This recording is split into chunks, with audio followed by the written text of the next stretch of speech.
My Hero Academia a atteint son arc final, celui de la guerre contre la Ligue des Vilains et All for One. Jusqu'ici, aucun événement de My Hero Academia n'avait pris de telles ampleurs, et Horikoshi, l'auteur de My Hero Academia, compte bien nous faire comprendre que c'est la cour des grands et qu'il n'épargnera personne. Bonjour, c'est Saliste, et aujourd'hui on va voir en détail les différentes issues de cette guerre et leurs conséquences dans le monde de My Hero Academia. Cette vidéo va salement spoiler les chapitres, donc si vous n'êtes pas à jour, vous pouvez partir dès maintenant.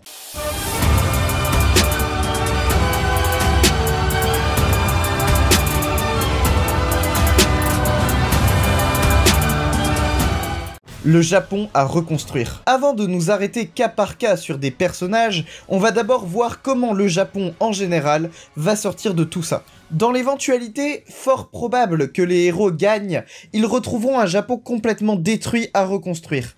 La société, qui depuis la révélation de Dabi n'a plus foi en les héros, devrait petit à petit reprendre leur confiance en ceux-ci après leur victoire sur All for One. Cependant, il restera forcément des groupes de personnes qui doutent ou qui pourraient se sentir inspirés par les actions d'All for One et de la Ligue des Vilains pour organiser des attaques à travers le pays.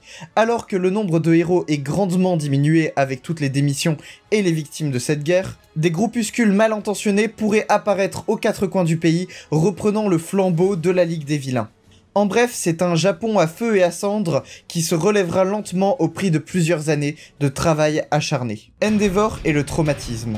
Le numéro 1 et le très cher papounet de double face et steak trop cuit ne va pas en ressortir indemne, et dans tous les sens du terme.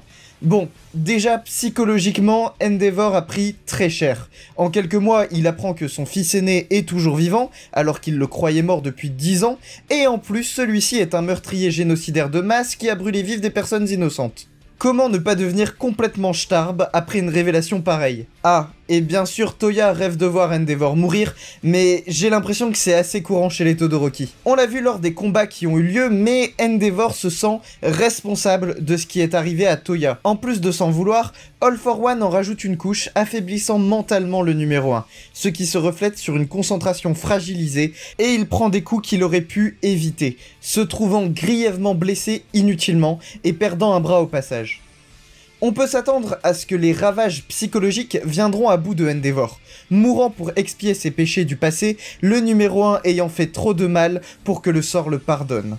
D'ailleurs, si vous ne voulez pas connaître le même sort que Endeavor, il faut vous abonner à cette chaîne. Si, c'est prouvé, et si vous mettez un pouce bleu, vous éviterez de perdre votre bras droit comme lui. Deku versus Shigaraki. Notre numéro 1 à nous, en revanche, devrait s'en sortir pas trop mal. En même temps, c'est le héros de l'œuvre, même si on peut imaginer une blessure grave, nous rappelant que personne n'est épargné, et à quel point Shigaraki est redoutable.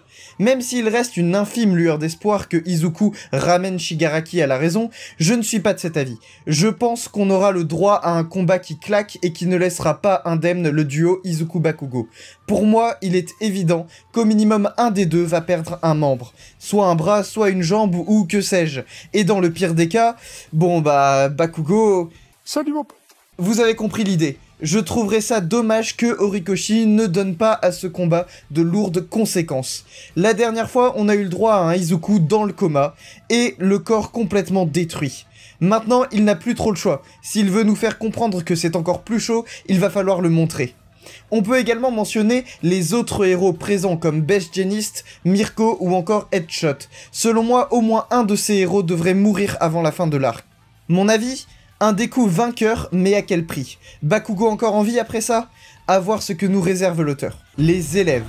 Vous l'aurez compris, je veux que ça saigne, et je veux que Horikoshi montre qu'il est capable d'aller loin dans les conséquences. Et donc, en toute logique, je pense qu'au moins un élève de la classe 1A va mourir. On a déjà eu le coup des héros pros qui meurent comme Midnight ou Crust, ou encore grièvement blessés comme Aizawa ou Mirko, mais jamais Horikoshi ne s'est risqué à ça avec nos chers élèves. À l'exception de Izuku et Bakugo, mais sans conséquences très graves pour le coup.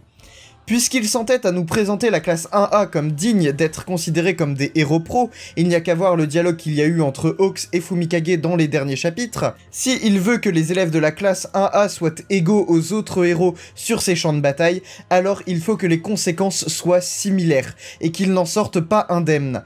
On a déjà eu la blessure de Kyoka au moment où j'écris ces lignes, qui semble indiquer que l'auteur ne ménagera pas nos chers élèves. Dites-moi en commentaire ce que vous pensez qu'il arrivera aux élèves dans cet arc. Conclusion.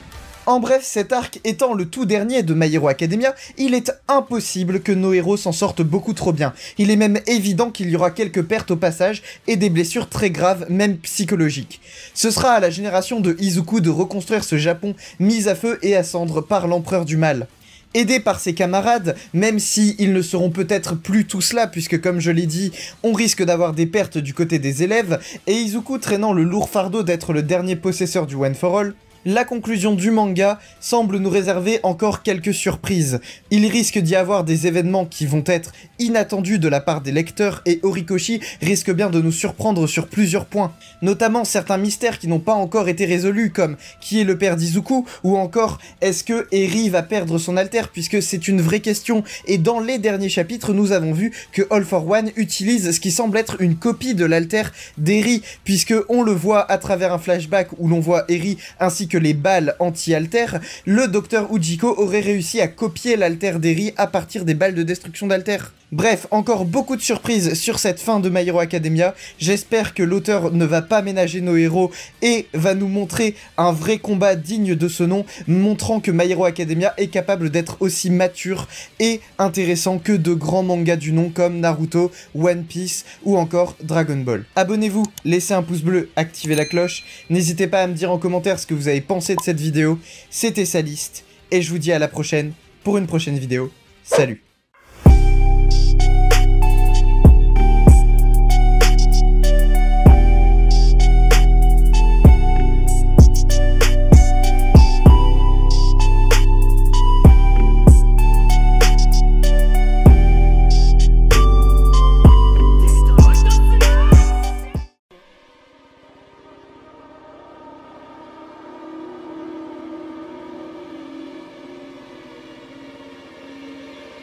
Audio Jungle.